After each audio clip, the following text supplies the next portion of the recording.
Pendant toute la semaine qui vient de s'écouler, j'étais dans le Massif central avec une centaine de pasteurs et leurs familles. Quelques clichés là. Dans les discussions à table, pendant les repas, j'aime bien poser une question aux couples en leur demandant tout simplement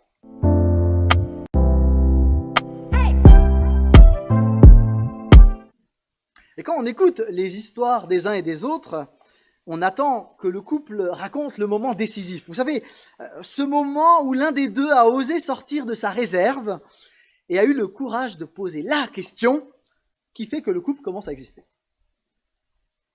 Peut-être, si vous êtes en couple, vous avez vous-même connu ce moment décisif. Avant ce moment, on construit quelque chose, parfois un peu flou, les émotions sont un petit peu variées, il y a un mélange de sentiments, de doutes, on ne sait pas trop. Parfois, il y a cette sensation, surtout au départ, c'est pas possible, elle est trop bien pour moi. Et puis, il y a un moment, un des deux sort de sa réserve, prend son courage à deux mains et ose. Le texte de ce matin va nous raconter une histoire où quelqu'un est sorti de sa réserve. Alors, c'est pas une histoire d'amour. Enfin, si, mais pas une histoire de couple. Alors, pour vous mettre dans le contexte de l'histoire que nous allons lire, nous sommes à l'époque du 1er siècle, l'époque où Jésus traverse le pays et sa réputation n'est plus à faire. En fait, tout le monde a entendu parler de ce Jésus. Voilà un homme qui prétend être Dieu, qui a un enseignement incroyablement puissant, qui transforme des vies et qui a un amour débordant pour les gens qu'il croise. Il opère des miracles impressionnants, les uns plus que les autres. Vraiment, c'est incroyable ce qu'il fait. Chose étonnante pour la société juive du 1er siècle, qui est une société très cloisonnée, Jésus s'intéresse à tout le monde, aux adultes comme aux enfants, aux hommes comme aux femmes, quelle que soit d'ailleurs la condition de chacun. Chose encore plus imaginable, il s'intéresse même à des étrangers. À l'époque, c'est inconcevable. D'ailleurs, notre texte commence alors que Jésus revient d'un territoire étranger. Et c'est très étrange parce que ce Jésus dont Amaury a parlé, en disant qu'elle le connaît et qu'il a changé sa vie, c'est ce Jésus-là que nous retrouvons dans notre texte dans Marc 5. Et donc je vous invite à prendre, si vous avez une Bible, le texte de Marc 5. Si vous n'avez pas de Bible, on sera très heureux de vous en offrir une tout à l'heure. Et voici donc le texte de Marc 5, les versets 21 à 42. Jésus regagna en barque l'autre rive du lac. Là, une foule immense s'assembla autour de lui sur le rivage. Survint alors l'un des responsables de la synagogue nommé Jaïrus. En voyant Jésus, il se jeta à ses pieds et le supplia instamment. « Ma petite fille va mourir. Viens lui imposer les mains pour qu'elle guérisse et qu'elle vive. » Alors Jésus partit avec lui, suivi d'une foule nombreuse qui le serrait de tous côtés. Dans la foule se trouvait une femme atteinte d'hémorragie depuis 12 ans. Elle avait été soignée par de nombreux médecins et en avait beaucoup souffert. Elle avait dépensé toute sa fortune sans trouver la moindre amélioration. Au contraire, son état avait empiré. Elle avait entendu parler de Jésus et dans la foule, elle s'était approchée de lui par derrière et avait touché son vêtement, en se disant « Si j'arrive à toucher son vêtement, je serai guérie !» À l'instant même, son hémorragie s'arrêta et elle se sentit délivrée de son mal. Aussitôt, Jésus eut conscience qu'une force était sortie de lui. Il se retourna dans la foule et demanda « Qui a touché mes vêtements ?» Ses disciples lui dirent « Tu vois la foule qui te presse de tous côtés et tu demandes « Qui m'a touché ?» Mais lui continuait à parcourir la foule du regard pour voir celle qui avait fait cela. Alors, saisie de crainte et toute tremblante, la femme, sachant ce qui lui était arrivé, s'avança, se jeta aux pieds de Jésus et lui dit toute la vérité. Jésus lui dit « Ma fille, parce que tu as eu foi en moi, tu es guérie. Va en paix et sois guérie de ton mal. » Pendant qu'il parlait encore, quelques personnes arrivèrent de chez le chef de la synagogue pour lui dire « Ta fille est morte. À quoi bon importuner encore le maître ?» Mais Jésus entendit ces paroles. Il dit au chef de la synagogue « Ne crains pas, crois seulement. » Il ne permit à personne de le suivre plus loin, excepté Pierre, Jacques et Jean son frère. En arrivant à la maison du chef de la synagogue, Jésus vit une grande agitation, on pleurait et on poussait des cris. Il entra dans la maison et il dit « Pourquoi ce tumulte? Pourquoi ces pleurs? L'enfant n'est pas morte, elle est seulement endormie. » On se moqua de lui. Alors il fit sortir tout le monde, prit avec lui le père et la mère de l'enfant, ainsi que les disciples qui l'accompagnaient, et il entra dans la pièce où l'enfant était couché. Il lui prit la main en disant « Talitha koumi », ce qui signifie en araméen « Jeune fille, lève-toi, je te l'ordonne ». Aussitôt, la jeune fille se mit debout et marcha. Elle avait environ 12 ans. Tous furent frappés de stupeur. Jésus recommanda instamment de ne raconter ce miracle à personne, et il leur dit de donner à manger à la jeune fille.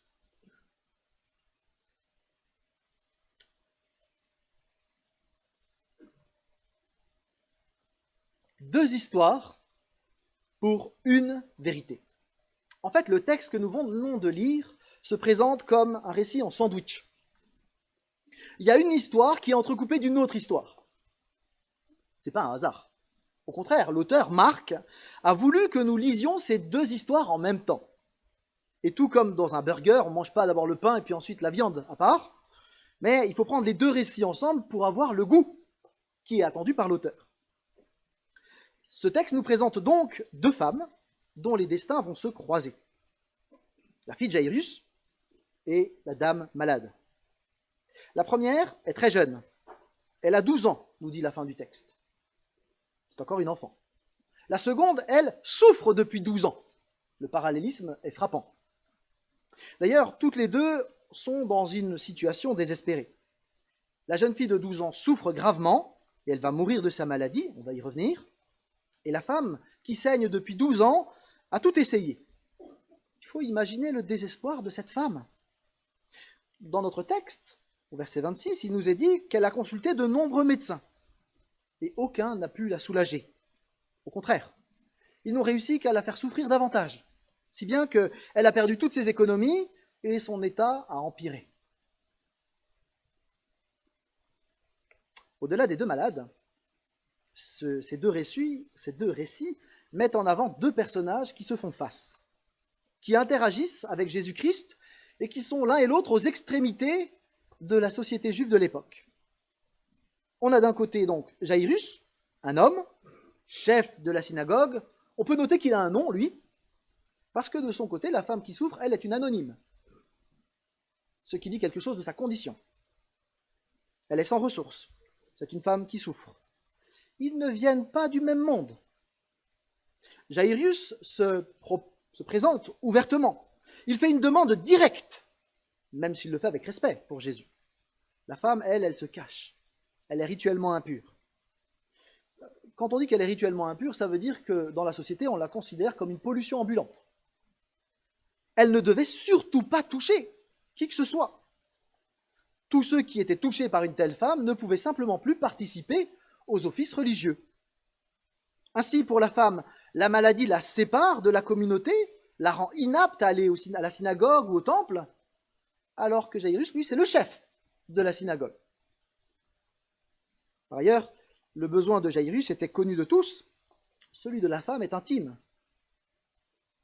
Enfin, on peut dire encore que Jairus avait une belle situation, une grande maison, c'était un homme de moyens. La femme, elle, s'est appauvrie à cause des frais médicaux. Sa maladie rend la procréation impossible, et donc elle n'a pas d'espoir de mariage. Elle n'aura donc jamais de situation, parce qu'au 1er siècle, une femme qui n'est pas mariée n'a pas de situation. À l'époque, il n'y a pas de CAF, donc elle n'a pas de ressources, elle n'a rien, en fait elle n'est rien aux yeux de la société. On a donc deux profils très différents.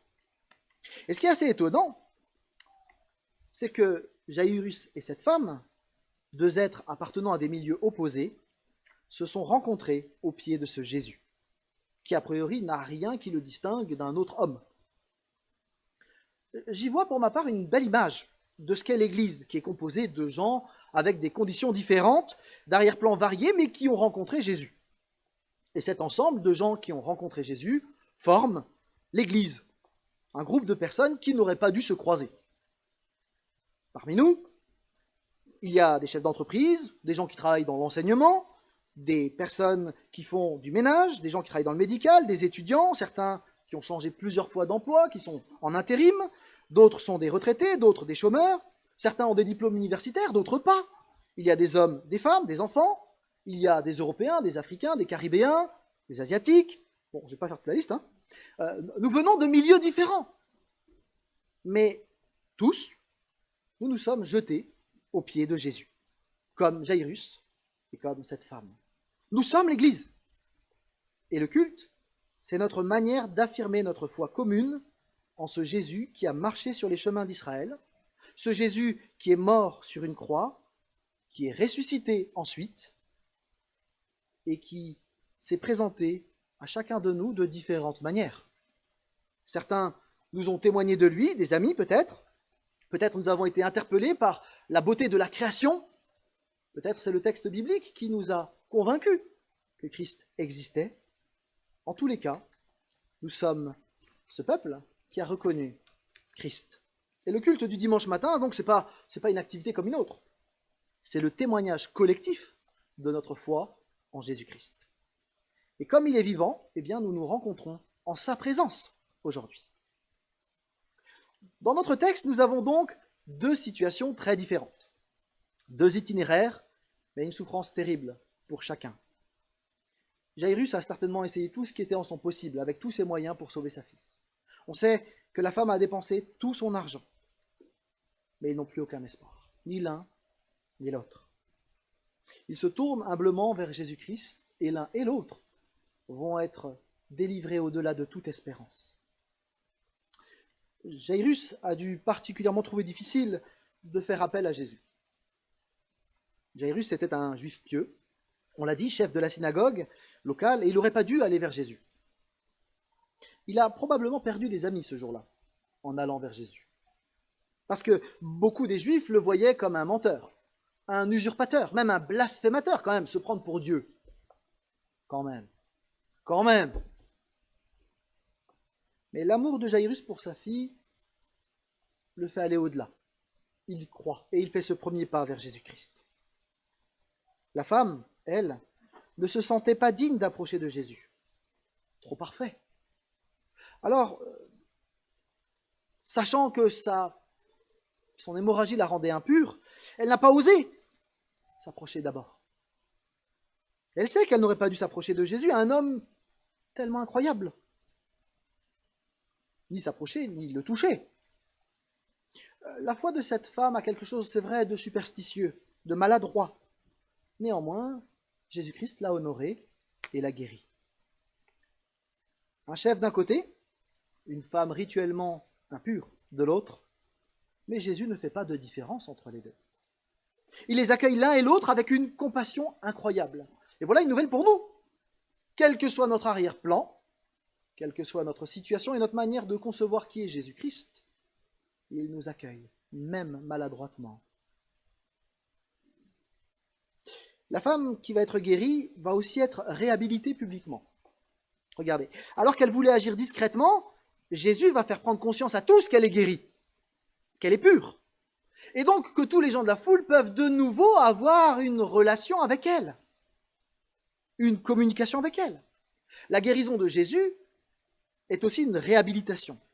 Elle va pouvoir enfin avoir des amis, et qui sait, peut-être, un mari. En tout cas, elle ne sera plus seule et exclue. Je ne dis pas que le mariage, c'est l'aboutissement. Hein, vous avez compris. À l'époque, effectivement.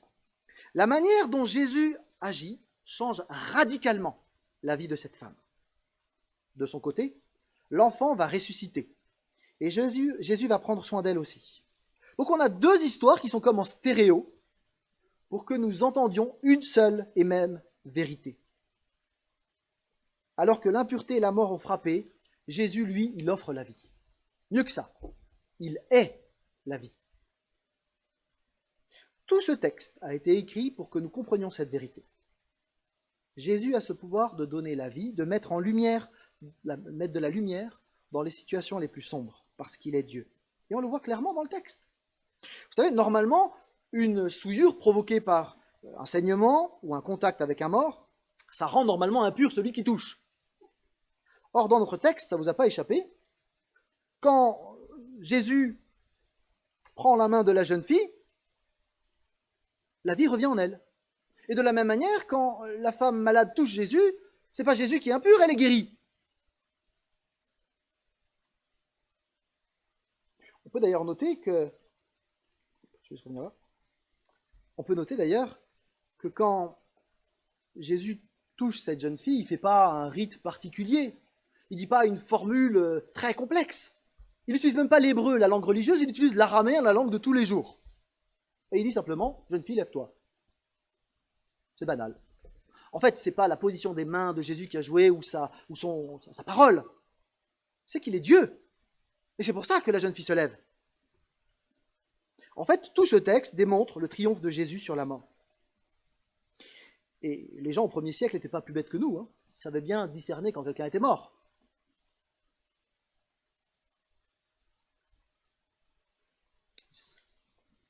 Tous avaient entonné un chant funèbre. On avait appelé les pleureuses professionnelles, à l'époque on faisait comme ça, hein, pour que la famille soit entourée des cris et des larmes, pour que tout le monde sache que la famille passait par un deuil. C'est un peu différent en France, on se cache pour faire le deuil. À l'époque, au 1er siècle, en Orient, on criait sa douleur. Il y a peut-être d'ailleurs des choses à réfléchir à ce sujet-là, mais enfin. Et donc tous ceux qui étaient là ont été abasourdis par le miracle que Jésus opère. Jésus donne la vie. Et il le fait encore aujourd'hui. Amaury en a témoigné tout à l'heure. C'est donc pas qu'une histoire du 1er siècle, mais une réalité aujourd'hui encore. Et le baptême, en tant que geste symbolique, mime la mort et la résurrection que l'on vit avec Jésus-Christ. Le baptême n'est pas qu'un mime, parce que par ce geste, Amaury a dit que c'est ce qu'elle a vécu personnellement. Elle en a juste témoigné publiquement. En fait, c'est parce qu'Amaury a vécu cette transformation qu'elle a souhaité se faire baptiser. C'est juste, je ne dis pas de bêtises. Non, d'accord. Et ça lui a coûté. Elle a dû parler devant vous. C'est pas si simple, hein. Vous êtes nombreux ce matin en plus. Elle a dû prendre position et dire ce qu'elle croit. Alors c'est vrai que le contexte français du XXIe siècle est plutôt paisible. Ceux qui seront là la semaine prochaine, quand on va parler de l'Église persécutée, il y a des contextes un peu plus compliqués. Mais elle a dû prendre position. Et de la même manière, alors que la femme malade a reçu la guérison en touchant Jésus, eh bien Jésus lui demande de sortir du rang. Elle est invitée à prendre position au milieu de la foule. Qui m'a touché? Jésus sait tout, il est Dieu. Il savait très bien. D'ailleurs, le texte nous dit, il cherchait celle. Il savait déjà qui c'était. Il n'avait donc pas besoin de savoir. Mais en fait, il demande à la femme de prendre position. Elle doit aller plus loin que de simplement vivre son petit truc dans son coin. Elle doit se positionner face au regard de la foule. Elle doit déclarer sa foi publiquement. Elle avait fait une démarche spirituelle, mais Jésus l'invite à persévérer dans sa démarche. Elle doit insister. Et tremblante, elle le fit. Elle a persévéré. Il en va de même pour Jairus. Devant ses amis, voilà un homme qui implore Jésus. Pas simple, on l'a dit. Il a perdu des amis ce jour-là. Mais pour lui aussi, il va falloir persévérer. Et de quelle manière? D'abord, il y a cette femme qui coupe le chemin de Jésus. Je me demande ce que cet homme a dû penser quand Jésus s'est arrêté en disant « Qui m'a touché ?» Il y a sa fille qui est en train de mourir quand même. Jairus va donc devoir persévérer, et persévérer encore plus lorsqu'il apprend que sa fille est décédée. Les questions ont dû se bousculer dans sa tête. Mais pourquoi Jésus s'est arrêté en chemin? Elle aurait pu attendre, cette dame. Elle souffre déjà depuis 12 ans. Pourquoi elle ne pouvait pas attendre 10 minutes de plus? C'est à ce moment-là que Jésus lui adresse une parole d'encouragement. Toujours cet amour de Jésus qui prend soin de la personne. Ne crains pas. Crois seulement. Crois. Cette expression indique une action continue. Ce n'est pas juste une impression de croire, mais c'est une foi qui engage. Ça pousse à l'action. Et Jairus n'est pas appelé simplement à un acte de foi en se jetant une première fois aux pieds de Jésus, mais à persévérer dans la foi. Il faut réaliser ce qui se joue à ce moment-là avec ces gens qui disent « ta fille est morte ». Ils ne parlent pas de Jésus comme du Seigneur, comme de Dieu. Ils disent « ta fille est morte, pourquoi encore déranger le professeur ?» Celui qui parle. Un théologien, Meyer, dit ceci: le message caché ici est que Jésus n'est qu'un enseignant et la mort marque la limite du pouvoir qu'il peut avoir. C'est un beau parleur. Mais bon, quand quelqu'un est mort, il est mort. Hein, il peut plus...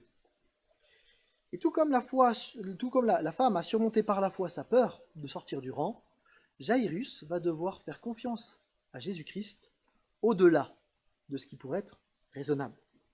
Et à nouveau, en arrivant chez lui, parce qu'il progresse dans sa foi est de nouveau mise à l'épreuve.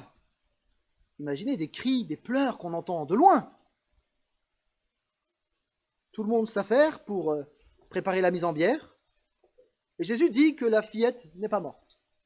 Mais tous les amis, les voisins, qui sont des gens respectables, se moquent de Jésus. Encore une fois, la foi de Jairus, là, elle est bousculée. Et Jésus lui demande de faire confiance au-delà du raisonnable, au-delà du normal, au-delà de l'acceptable. Les voisins ne sont pas fous. Bien sûr qu'elle est morte, cette jeune fille. Et Jairus doit persévérer contre toute logique, contre les évidences, et croire que ce que Jésus dit est vrai. Et c'est ce qu'il fait. Il persévère. Et quelle joie, ensuite, de voir Christ qui ressuscite sa fille. La victoire finale de la foi est illustrée ici. La vie chrétienne, elle est aussi marquée par cette persévérance dans la foi.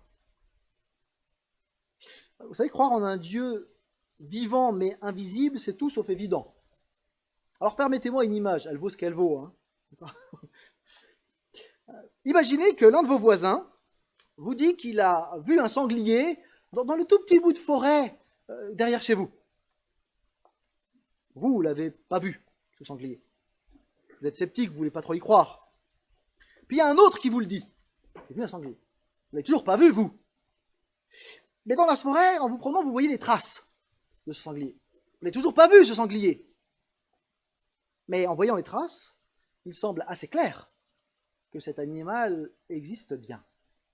Et bien de la même manière, et pardon Seigneur si je l'ai comparé à un sanglier, mais vous avez compris l'idée, on ne voit pas forcément Dieu, mais on voit ses traces dans la création. Katia nous a parlé des couleurs de l'automne. Dieu laisse sa trace dans la Bible, qui nous parle de différentes manières. Il laisse des traces dans la vie d'Amaury, dans la vie de plusieurs chrétiens. Parce que l'on ne voit pas Dieu, pas encore du moins, mais que les traces de son action, c'est vrai, il y a des temps de doute, que l'on soit chrétien ou pas, des temps de questionnement. Mais chacun est invité à maintenir sa confiance en Jésus-Christ et à persévérer encore jusqu'au bout. Et cette histoire nous rappelle, cette double histoire, nous rappelle qu'au bout du chemin, la foi ne sera pas déçue. La foi peut être imparfaite. Elle peut être aussi parfois audacieuse. Elle peut être hésitante. Elle peut être courageuse. Elle peut être empreinte de crainte et de doute. Ce qui compte, en fait, c'est qu'elle soit bien orientée vers Jésus-Christ. Ce qui a sauvé cette femme qui souffrait et cette fille, c'est que leur foi était dirigée vers Jésus malgré tout. Alors peut-être une précision utile ici. Le mal, la maladie et la mort continuent d'exister dans notre monde. Tout toucher, toute prière, même d'un pasteur qui invoque Jésus, ne guérit pas forcément. Même ceux qui sont chrétiens peuvent entendre le mot redouté du médecin « Votre fille est morte ». Ce passage n'offre aucune explication sur la raison pour laquelle un Dieu aimant permet au mal encore d'exister. Ou pourquoi l'inexplicable se produit encore. Mais il affirme, ce texte, cependant, que Dieu est toujours du côté de ceux qui souffrent, qui sont frappés par le chagrin. Un miracle ne se produit pas dans chaque situation désastreuse. Mais cela ne diminue pas le pouvoir de Dieu de sauver. Le miracle de la guérison de la douleur émotionnelle n'en est d'ailleurs pas moins miraculeux.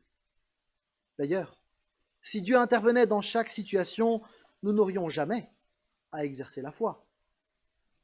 On peut aussi noter que la fille a été épargnée par la mort pour l'instant, mais qu'elle est remorte à la fin de sa vie. Elle n'a pas bénéficié d'un sursis total. La femme aussi a été guérie pour l'instant, mais avec la vieillesse avançant, elle a connu d'autres maladies. La foi est capable de tenir bon face à la mort sachant que Dieu, en Jésus-Christ, a vaincu définitivement la mort par la résurrection de Christ. Les guérisons, les miracles qui ont été vécus ici par les uns et les autres attestent comme des traces que Dieu est toujours à l'œuvre. Mais Dieu ne guérit pas de manière systématique non plus. On ne voit pas tous le sanglier. Pardon pour l'image. En ce 31 octobre, qui est la fête de la naissance du protestantisme, vous le savez, on peut s'intéresser à Martin Luther. Martin Luther, premier réformateur protestant, a vu sa fille bien-aimée, Magdalena, qui était en train de mourir de la peste, alors qu'elle était âgée de 14 ans. Le cœur brisé, un cœur de papa, il s'agenouille près de son lit et il supplie Dieu de la libérer de sa douleur. Et sa petite fille est morte. Lorsqu'elle mourut et que les charpentiers étaient en train de clouer le couvercle sur son cercueil, Luther s'est écrié « Allez-y à coups de marteau. De toute façon, au jour du jugement dernier, elle ressuscitera, parce qu'elle a placé sa foi en Jésus-Christ. » C'est ça notre espérance ultime, l'espérance de tous les chrétiens qui se sont jetés aux pieds de Jésus. Quelles que soient les circonstances de nos vies, nous pouvons demander le secours de Dieu, nous pouvons être sûrs de son accompagnement, quelles que soient les circonstances, mais quand bien même il n'y aurait pas de miracle, nous avons une certitude, nous allons ressusciter et nous allons vivre dans la joie pleine et entière de Jésus-Christ. C'est l'espérance dont a témoigné Amaury tout à l'heure. Elle a commencé une vie nouvelle, dans l'union avec Christ, et cette vie n'aura pas de fin. Elle ne peut être arrêtée ni par la maladie, ni par la mort. L'espérance ultime des croyants n'a jamais été la vie éternelle de l'âme sans corps, mais c'est la résurrection, la rédemption de l'homme tout entier et de la création elle-même. D'ailleurs, c'est pour ça que les chrétiens célèbrent ensemble un culte pour le Christ le dimanche matin. Parce que le dimanche matin, c'est le jour de la résurrection de Christ. Et si nous sommes là les uns et les autres, c'est parce qu'on veut dire notre joie de vivre avec Christ, non seulement aujourd'hui, mais pour l'éternité. Ainsi, les chrétiens ne viennent pas à l'église pour recevoir un truc, ou plus de ceci, ou plus de cela. Le culte, ce n'est pas un supermarché, Jésus, ce n'est pas un produit. Non, le culte, c'est simplement un temps où tous ceux qui ont reçu la vie de Christ lui disent collectivement merci. Et c'est pour ça qu'en tant que chrétien, on ne veut pas louper ce rendez-vous. On a de la joie parce qu'on a découvert l'amour de Christ pour chacun d'entre nous. Donc on ne vit pas un culte pour se sentir mieux, ou seulement quand on en a besoin, ou quand on en a envie, mais chaque jour, nous voulons honorer Christ dans nos vies, et particulièrement le jour de la résurrection de Christ, nous nous rassemblons pour pouvoir dire notre reconnaissance.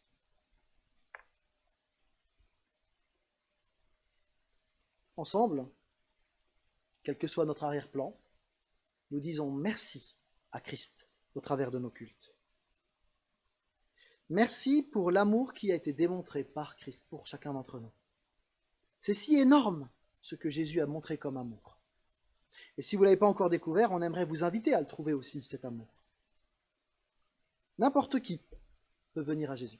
Un homme célèbre avec un nom, chef de synagogue, comme une femme anonyme. Un riche ou non. Avec des problèmes ou sans problème, on peut s'approcher de Jésus-Christ. Et on n'est pas obligé d'attendre 12 ans de souffrance pour enfin réaliser qu'on a besoin de Christ dans notre vie. Nous pouvons aller à sa rencontre à tout moment, tant que nous sommes en vie. Et ce moment pourrait être aujourd'hui. Ce serait d'ailleurs dommage de passer à côté, en réalité. Mais la réponse nous appartient. La Bible, en tout cas, affirme catégoriquement qu'il y a plus que ce que nous vivons ici et maintenant. Notre vie sur Terre, pendant 100 ans environ, pour les plus âgés, est là pour que nous puissions réaliser qu'il y a quelqu'un qui nous aime. Pour que nous puissions voir les empreintes de Dieu autour de nous et que nous puissions réaliser quel est son projet d'amour fou pour nous. C'est ce projet-là que Dieu offre. Je termine. Dans ce texte, Jésus anticipe ici la puissance de la résurrection qu'il va lui-même vivre et qu'il nous promet si nous plaçons notre foi en lui. Il est Dieu, il est la vie. Celui qui croit en lui ne périra pas. Jésus apporte la vie là où il passe. Amaury en a témoigné. Un mal-être scolaire, c'est d'une violence telle que certains ne finissent pas comme Amaury. Jésus l'a arraché de pensées morbides pour pouvoir l'amener là où elle en est aujourd'hui. Et il continuera de marcher avec elle, tout comme il veut marcher avec chacun d'entre nous. Alors peut-être ce matin, certains doivent répondre à cet amour et à cette main tendue par Christ. Peut-être certains doivent prendre position et sortir de la foule et oser dire leur foi. Peut-être certains sont invités à persévérer alors que les circonstances sèment le doute. Peut-être que certains ont été déçus par Jésus qui n'a pas répondu à leurs attentes, qui n'a pas fait le miracle. Chacun d'entre nous, nous entendons cette voix, crois seulement. Je n'ai pas dit mon dernier mot. Quelle que soit notre situation, nous sommes en tout cas ce matin invités à placer notre confiance en Jésus-Christ et à revivre par la foi. Je vous propose de prier, simplement.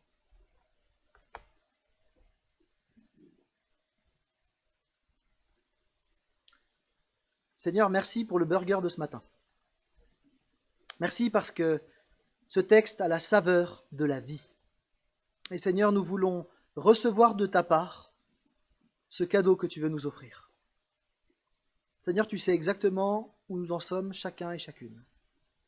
Tu n'es pas en train de nous juger, de pointer un doigt accusateur sur nous, mais au contraire, tu nous tends la main, là où nous en sommes, parce que tu nous aimes.